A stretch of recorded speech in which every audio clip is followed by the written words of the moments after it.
Hello. Hello. Name is June. Like June? the month of June. Yes, sir. Okay. Uh-huh. How old are you, June?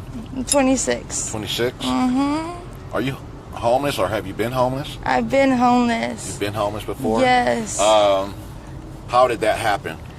Well, we went out to Florida because my dude's dad passed away. We were supposed to meet up with his mom and get things situated with his lawyers and stuff. It was around the holidays, and his mom actually went out to Chicago to go spend the holidays with his mom, or with her family. And shoot, we were hopping hotel to hotel. It just so happened to be Valentine's Day and the weekend of a boat show, so the hotels went up to like 600 to 700 a night. That's so out. All the hostels and everything, same thing, went up in price. And so, we just said, heck, what are we gonna do?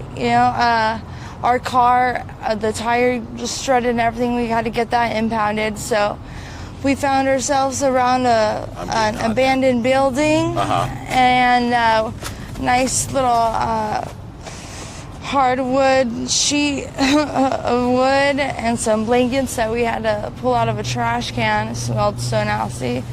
We made ourselves cozy behind this building and stayed there for about 3 nights. Wow. The second night, though, we got up to go walk around, do some things, and wouldn't you know it, all of our belongings was thrown in the trash, gone, done. And That was in Florida, huh? That was in Florida, yes, sir. Okay. Down near Miami. And what was the hardest part about that for you?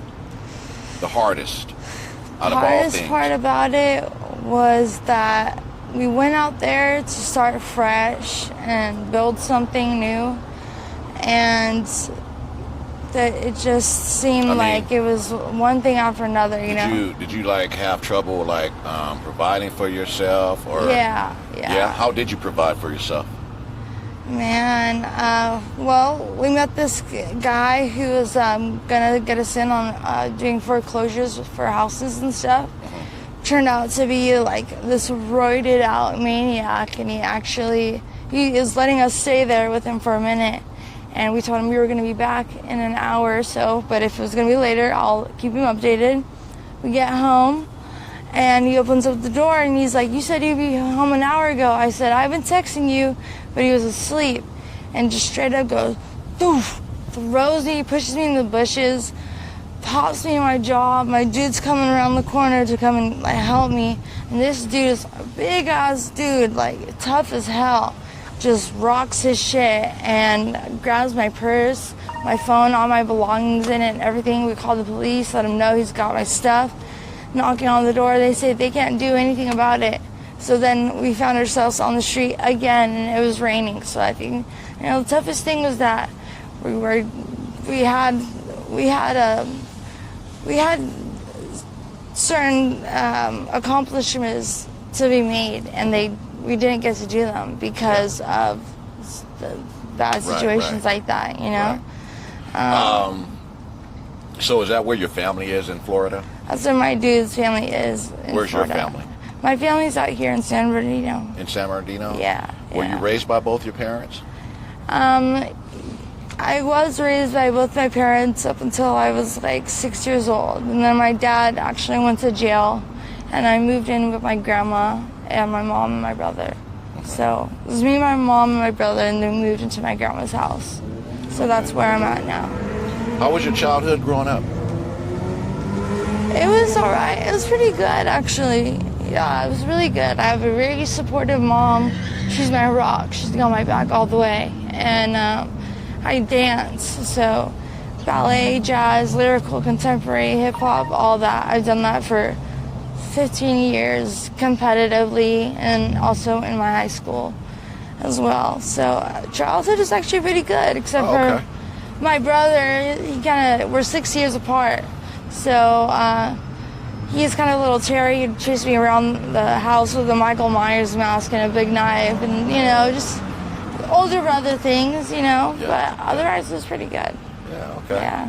Yes. Have you like experienced anything crazy Whoa. at the time of being homeless?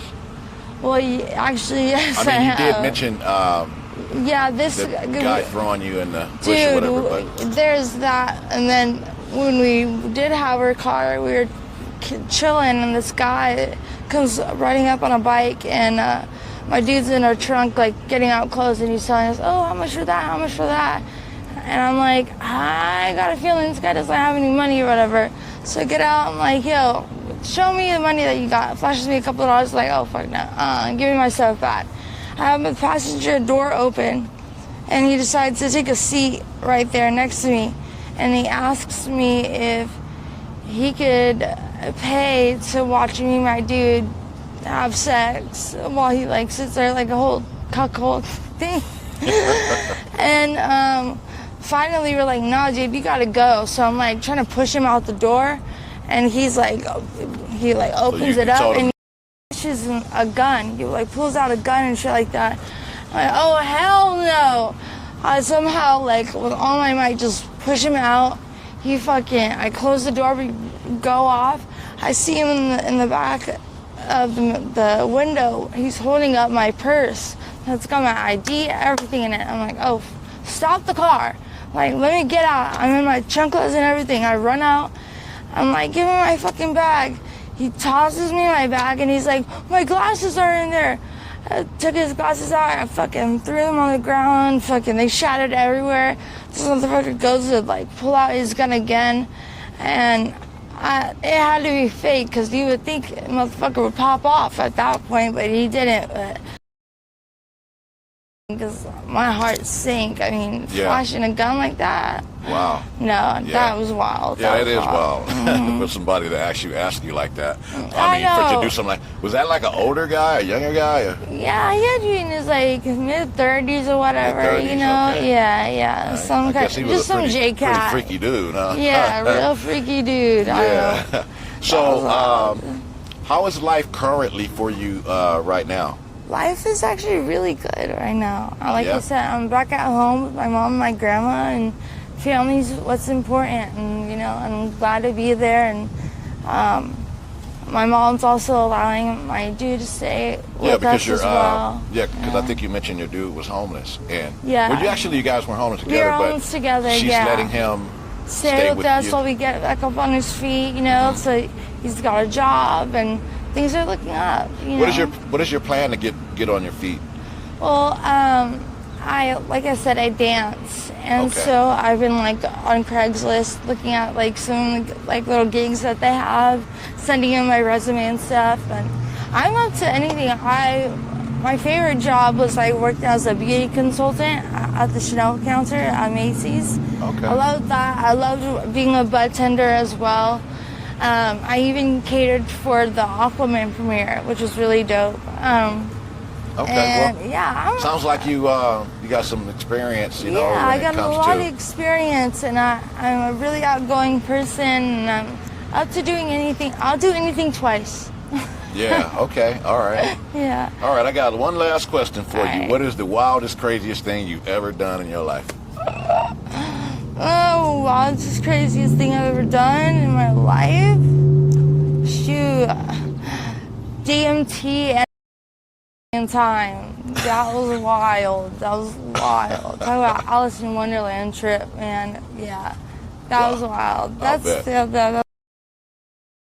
ego death, like the whole experience. But it was a beautiful experience. But yeah, that's something that's wild. The wildest thing I've done. I'll bet. Yeah. All right. All right. Well, it was nice talking to you out here. Nice talking to you too. Be safe and you take care. Thank you. You too. You're welcome.